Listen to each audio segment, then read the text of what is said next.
co-taught a workshop. I didn't know what I was teaching until like I got there.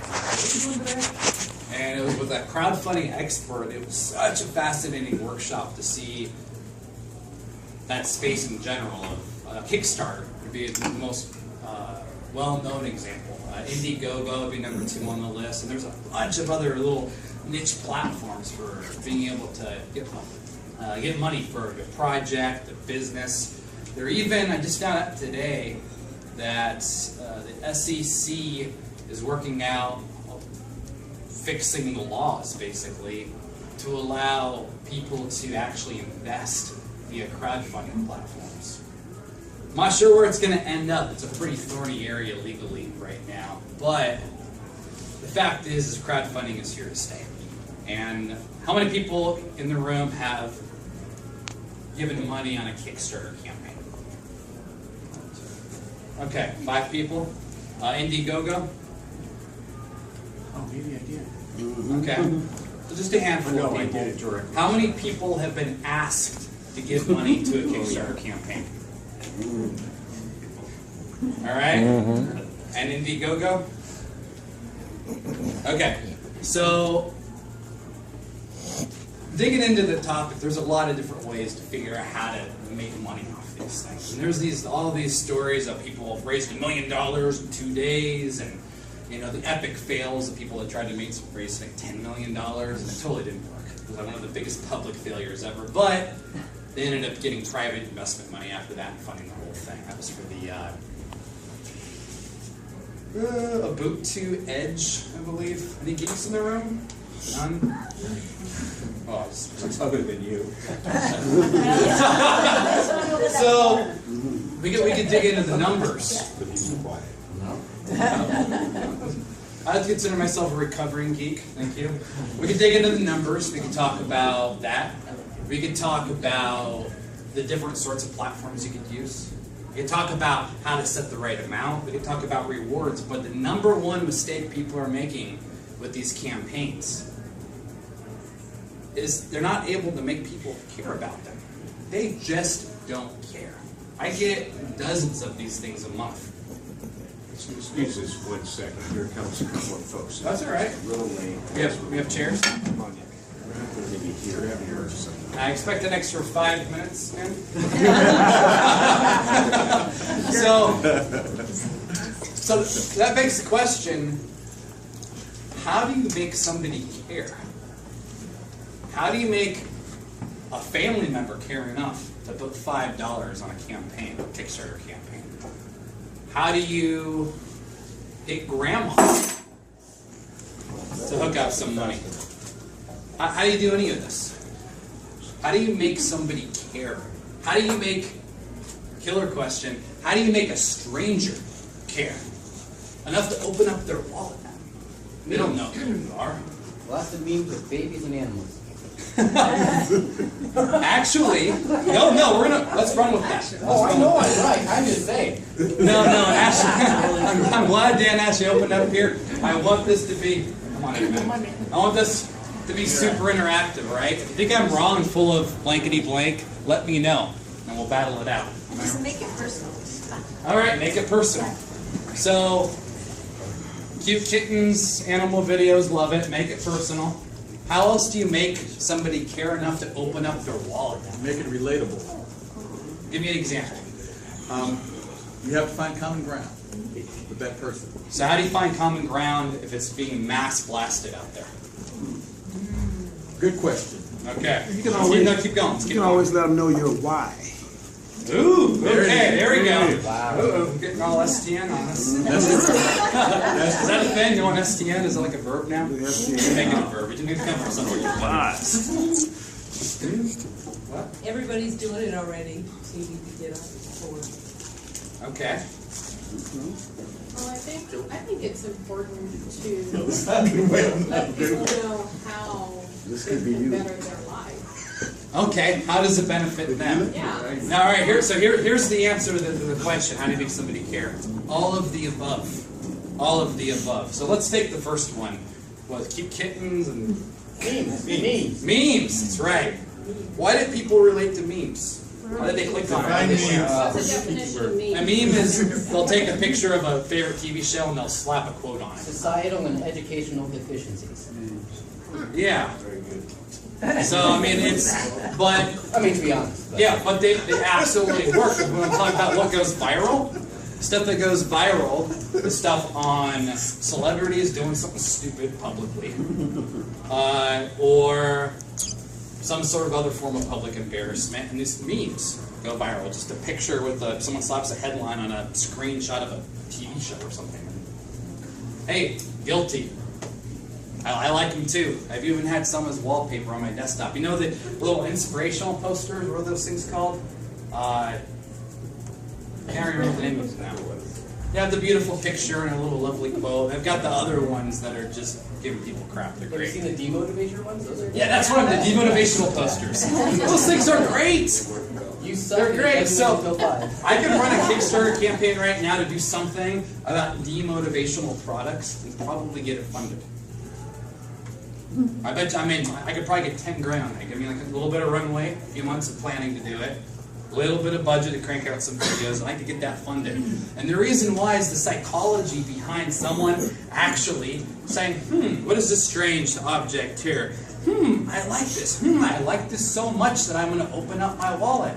I like this so much I'm going to open up my wallet, pull out my card, and punch every little individual digit into a form, and then flip it over, and then get the security code, and put the address in with the right billing zip code. You gotta get that right. Is it with the dash, is it without the dash? I don't know. And hit submit to a stranger. How do we get through all those steps? So, that aspect of it, the reason that kind of stuff works, it's humor. It's funny. So how do you be funny to the masses? If you're not funny, one of the best pieces of advice I've ever got from a gal. She was a PR expert. Has worked with Microsoft and Google, all these big companies doing PR. And right now she specializes in PR for like smart people, like savant level people. And I asked her, like people that get written up in National Geographic. And I asked her, it's like, well, what if you're not interesting? What if you're not funny? What if you're not engaging? What if people just by default don't care about you? You know what her advice was? You hire someone that is. So oftentimes with crowdfunding campaigns, they'll actually find someone that is funny and is engaging and have them do the video. Like oftentimes if I'm selling to more of the nerdy crowd, I'll sell my business partner. Because he's like a Doctor Who fanatic, he plays video games, he's kind of nerdy, and but you know, the geeky girls love him too. So just send him out there and he'll close the deal. And so that's aspect number one. Someone mentioned I said make it personal. get personal. All right, getting personal. This aspect of it plays on two different psychological things that make somebody care. It plays on the voyeurism. Everyone always wants to look behind the curtain. They want to know what's behind the scenes. They want to see inside celebrities' homes. They'll stalk people on Facebook, and ex-girlfriends, and ex-boyfriends, and ex-husbands, and ex-everything, to figure out what they're up to. They're curious. That is a universal thing. That has been around since the beginning of time. Everyone wants to look behind the curtain and see who's holding the puppet strings. So getting personal is letting people behind the curtain.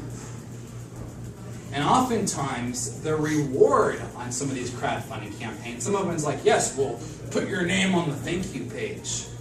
Zach Braff, the guy from Scrubs, did an awesome thing where he's like, oh, if you give $1,000, I think it was $1,000, to this campaign, which got funded within like the first week. It was ridiculous. I think he made like $4 million or $5 million off of it.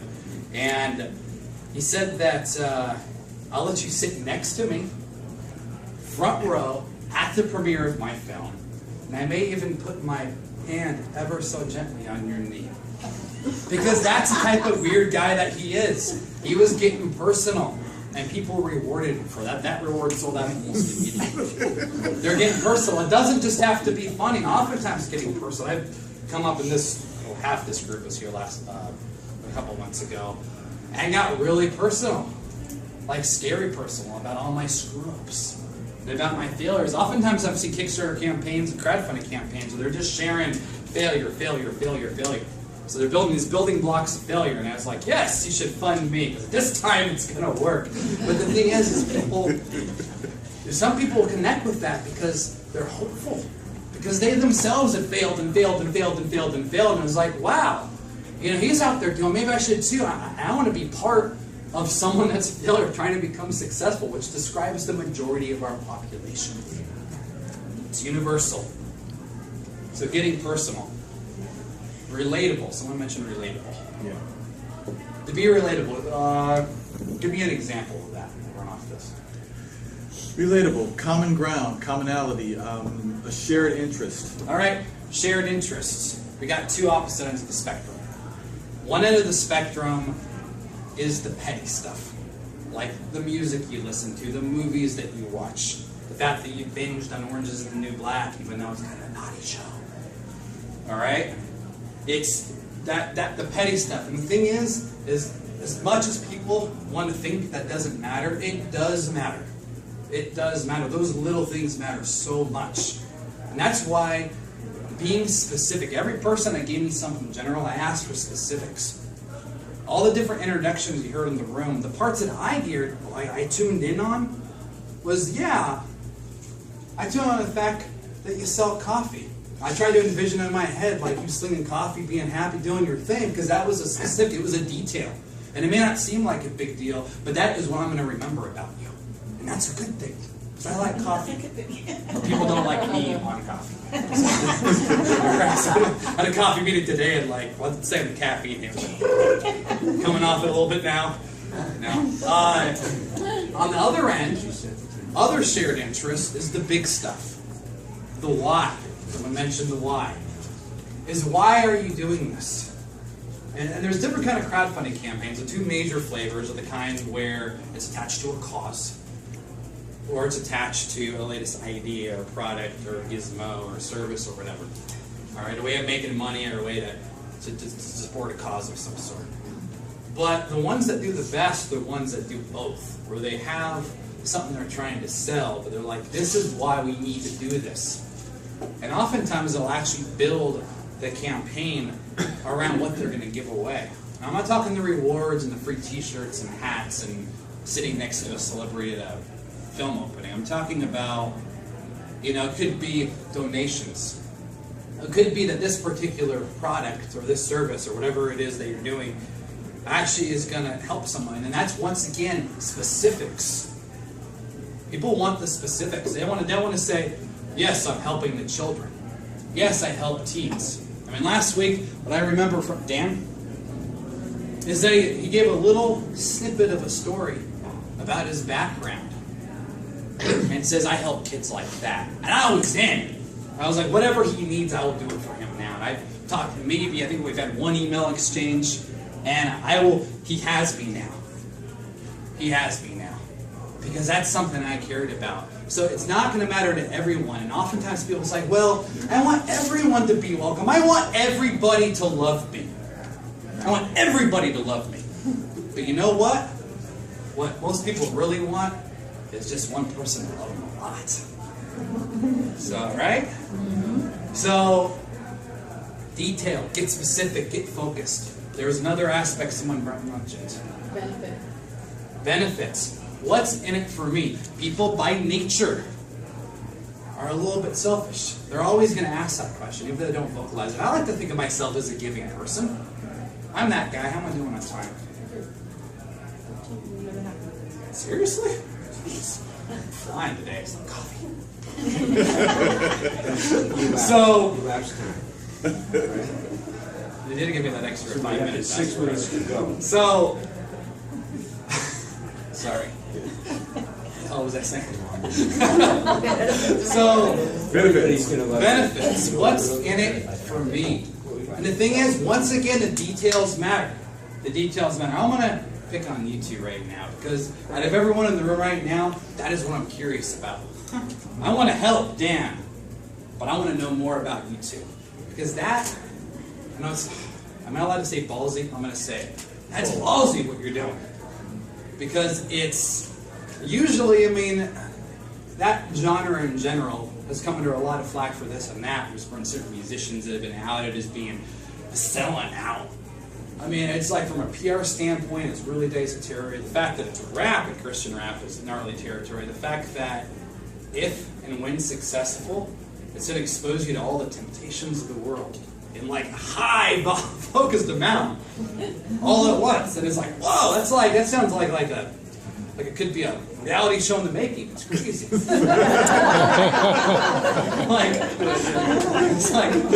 It's like your week with Snoop Dogg. How's that gonna go? it's like you open the door and it's like, I'm going to hell. All right? But the thing is that would I support if they say, you know what, we need $25,000 because I need this mixing thing to be able to do a better recording, so we can do this and keep it in-house. Because that kind of equipment is not cheap. I know this because I started out, my first major failure in business was managing musicians and managing artists. And it was so much fun. I felt cool and everyone was loving me and I was getting into shows and I was getting, the girls that weren't in love with the musicians might kind of sort of like me a little bit. And I felt kind of popular for a minute. But I didn't make any money doing it. Well, one of the things I learned about that is in that industry, everyone wants their fans to love them. They want that love. They want to love their fans to love their cause. But the bigger picture is they want that. But the way that they usually try to get them to care about it is usually all wrong. Because oftentimes it's about the story. It's about how did you get here to begin with? I couldn't imagine when you were 5 years old, like, yep, that's going to be me. Doing something that, frankly, it's probably been done before, but probably not that well, because I haven't heard of any. So, how would you get somebody to care, a stranger to care about that? I don't listen to rap. I don't go to church anymore. I mean, frankly, I'm like borderline pagan right now, which isn't very good. My grandma would be pissed off about that. And she'd be pissed off that I use the soft curse word in public. But there's a high probability that I would fund their campaign. There's a high probability that even though there's nothing there on the surface other than a little bit of curiosity. So we got the curiosity, so yeah, I'll open it, I'll look at it. I might even open it twice. I may get it shared from a bunch of different people saying, yeah, you need to check this out. Fund these guys. This is something worth it. It could be one of my best friends, like, dude, just suck it up and give them like $10. Come on, dude. And they could even get the phone calls. But what little extra bit is it going to take to get someone to open up their wallet and actually give money? So this is an open question. Let's talk about this. So I'm curious, and that's all they've got going right now. What do we do to tip the scales to get them to actually give cash? Anybody? Are you talking about a campaign that went general or a campaign that was very targeted? Well, targeted to people that want to support their cause. That's right. It's in this case, I'm guessing cause-based, more than profit-based. So what do we do to tip the scales? To give them that little extra nudge. How do we get the stranger to care that little bit extra? Let them see a recording session.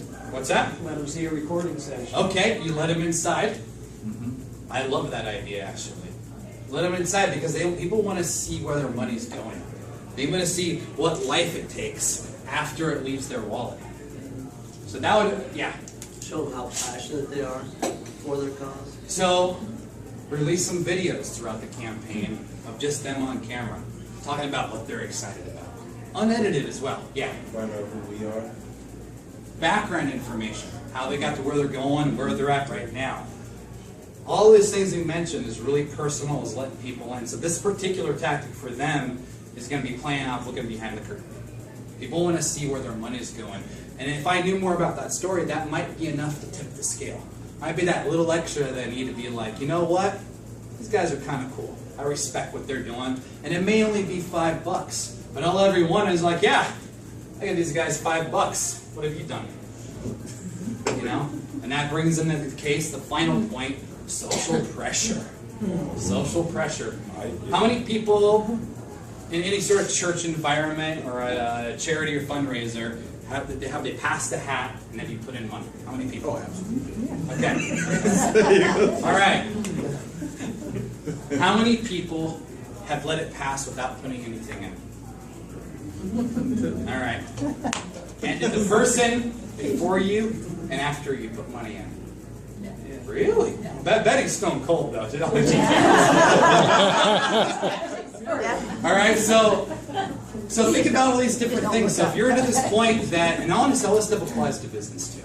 It applies particularly to crowdfunding because it's a very, very public display of business. It's in a very public way to really mess up too. So I know because I have failed at most of these things. Everything I've talked about, I've failed at. Some, a couple of them, a lot of times. So think about how to make people care. And the best way to answer that question is find the ideal person, the person that you want to care. Find that one person. And I wish that person would actually call me back. Think about what you care about and what makes you open your wallet. Dig into that stuff a little more. And as you start peeling back the layers and you just start talking to people and ask them, what's going to get you to give? Just ask them outright.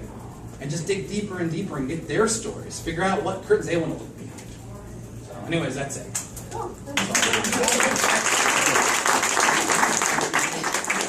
have a minute for a question or two. Any questions? Yeah. Well, on that topic, one thing, if somebody, in my estimation, if somebody wants to go into crowdfunding, I would highly suggest that they spend more than 1 month prior to that to start putting the buzz about the things you mentioned.